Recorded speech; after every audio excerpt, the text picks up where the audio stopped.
Satu pekan saat musim libur Natal dan Tahun Baru ini, 3 insiden kecelakaan pesawat terjadi dan merenggut ratusan nyawa penumpang. Mulai dari jatuhnya pesawat Jeju Air di Korea Selatan hingga Azerbaijan Airlines di Kazakhstan. Kita bahas rangkaian kecelakaan pesawat tersebut dalam diskusi.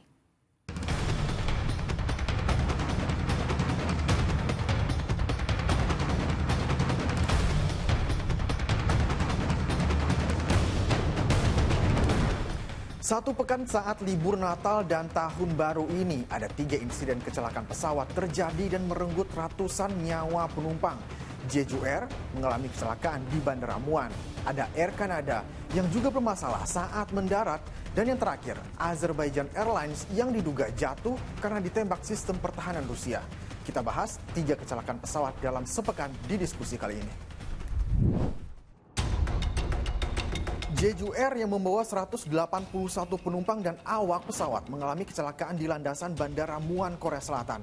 Pesawat ini gagal mendarat saat roda pesawat tidak keluar.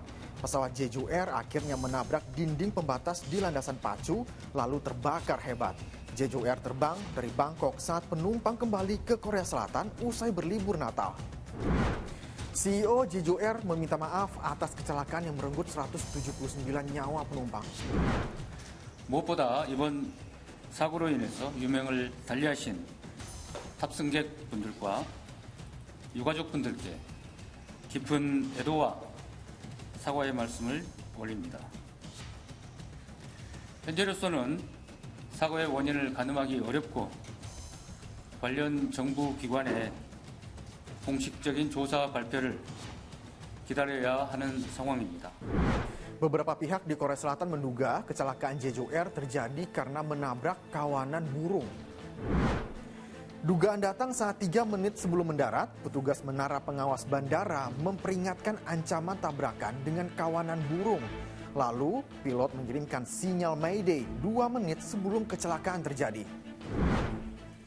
이번 사고 원인은 버스 스트라이크 발생 현상 등 기상 악화 등으로 추정하고 있으며 정확한 원인은 주 관계기관과 합동조사를 통해 발표할 예정입니다. Tapi dugaan Jeju Air yang kecelakaan karena ditabrak kawanan burung ini diragukan pengamat penerbangan. Tabrakan dengan burung atau bird strike itu adalah ketika pesawat menabrak burung, dan ini biasanya terjadi pada ketinggian rendah karena burung tidak mungkin terbang sampai puluhan ribu kaki. Kemungkinan bird strike ini terjadi pada saat final approach, ketika pesawat sudah ancang-ancang untuk mendarat, ketinggian mungkin hanya sekitar 2000 kaki atau sekitar 700 meter di atas permukaan.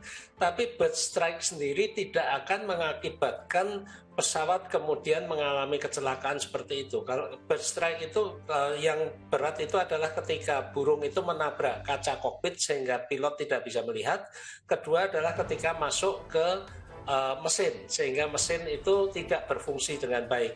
Nah, apa yang terjadi kemarin adalah kita melihat dari video tersebut yang beredar adalah pesawat mendarat tanpa roda pendaratan.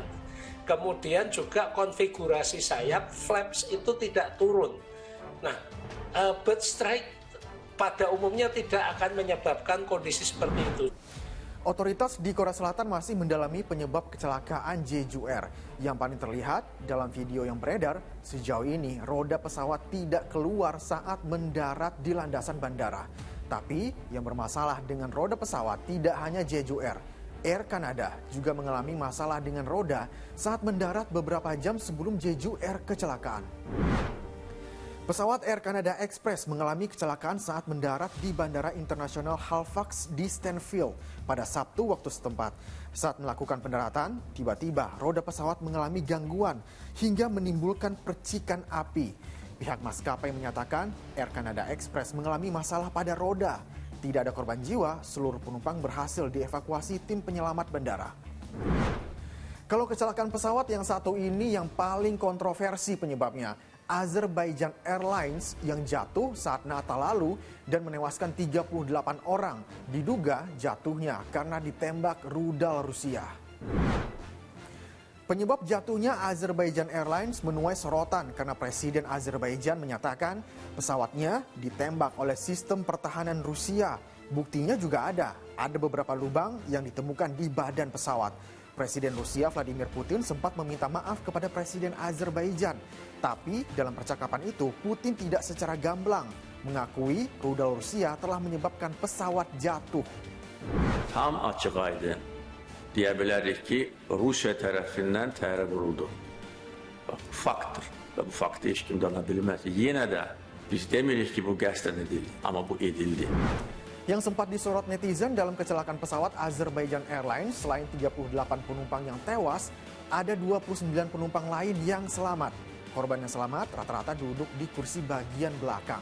Benarkah kursi bagian belakang pesawat tingkat keselamatannya lebih tinggi dibanding kursi bagian depan? Iya, statistik memang menunjukkan bahwa penumpang atau orang-orang yang duduk di belakang pesawat itu relatif sedikit lebih tinggi taraf selamatnya dibanding yang duduk di depan. Demikian juga yang di tengah. Jadi yang paling tinggi angka fatalitasnya itu adalah yang duduk di depan. Kemudian di tengah ini juga hanya sedikit bedanya karena di tengah ini memang secara stabil, lebih stabil karena itu kan center of gravity pesawat ada di sana. Tapi jangan lupa di tengah ini adalah sayap dan sayap ini tempat menyimpan bahan bakar juga. Tapi selisih persentase selamat dan tidak selamat itu hanya kurang dari 5% biasanya. Satu pekan terakhir, ada banyak kecelakaan pesawat yang merenggut ratusan nyawa penumpang. Penyebabnya bermacam-macam. Apapun penyebabnya, pesawat merupakan moda transportasi yang punya standar keselamatan yang tinggi. Jadi, jika ada kecelakaan, penyebabnya harus dicari agar tidak terulang di kemudian hari. Saya Zikir Ahmad pamit. Terima kasih. Sampai jumpa.